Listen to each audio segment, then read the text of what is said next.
what I wanted to share is I spent the day yesterday with one of my mentors, Aaron Turner, Dr. Aaron Turner, who I go and see every month. There's a group of us who are sort of practicing practitioners, if you like, out in the field. And I love just having that chance to connect in with other people who are out there doing this work all the time, and with Aaron Turner, who's an amazing teacher. And what we did yesterday is we actually got a client to come in and work with us in the front of the room, or work with Aaron in the front of the room, so we could see brilliant coaching being done. And what I saw, and this is, I just wanted to describe to you what we saw that was going on. So the client came into the room and she was really fiery, and she said, I have this like kind of rational, calm side of myself, and I have this like super feisty rebel who just seems to get angry and cross with everybody and very judgmental, and it's played out all through my life. There's just this side of me that just kicking, screaming, and causing real chaos in my life, and I just feel stuck, and I can't kind of get anywhere with it. And for the whole the session, what Aaron was pointing her to was she would be sharing her personal thinking. So she would be showing up with Aaron and saying, yeah, but my ex-partner's like this, and my kids are doing like this, and I can't ever do anything with my job like this, and I just get stuck. And I've done 23 years of therapy, and I know that I just need to, sort this bit of my thinking out, and I know it's causing me problems, but it's just, it's a nightmare. I need to sort out my thinking here. And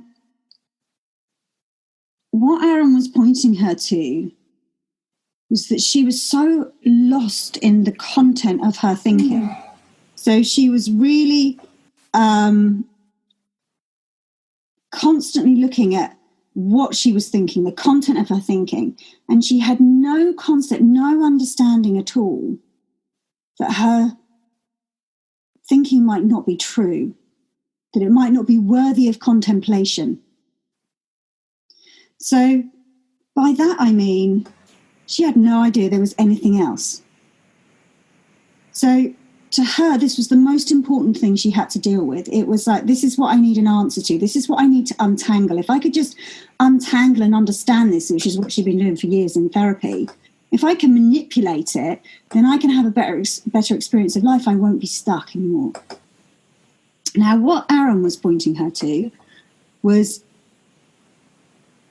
what he wanted to talk about with her is wanting to understand the nature of thought itself. Where thought comes from, the nature of it, the transient nature of it. And he was pointing her to the fact that we experience whatever our state of mind is in the moment.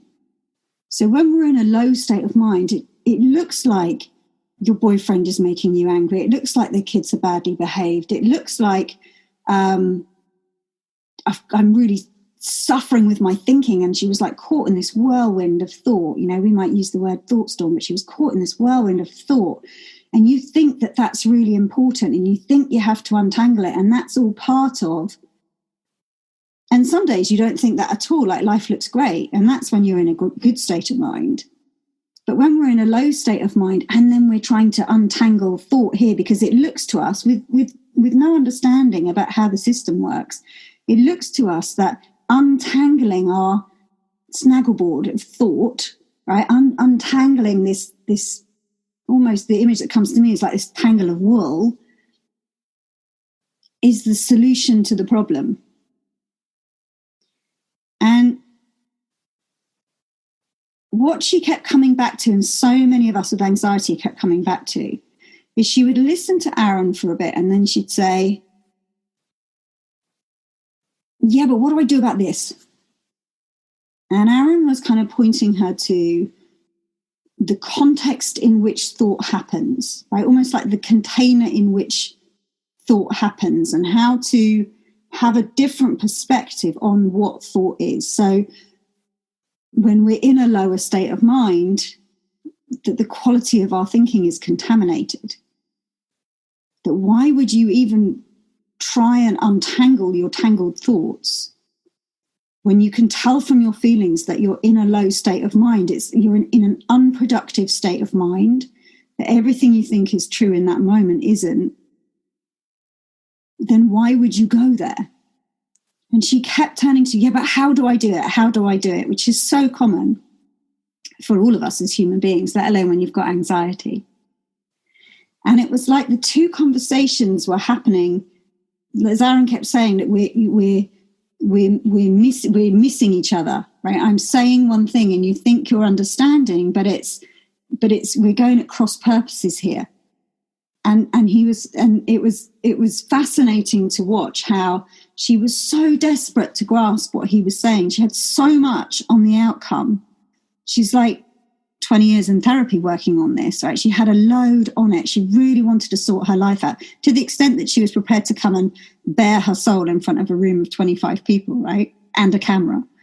And she was so desperate to grasp it. And what she failed to see, she kept looking in the wrong direction. She kept looking into the content of her thinking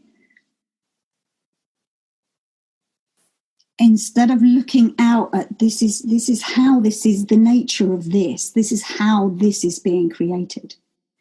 And the reason I wanted to start with this tonight is that we will have a tendency, you are like, when I look through the group, you have a tendency, we all do as human beings, when we have zero or little understanding of this, and even when we do have understanding of this to whatever degree we have, we get really caught up with the content of our thinking. And we believe that the questions it presents to us are valid.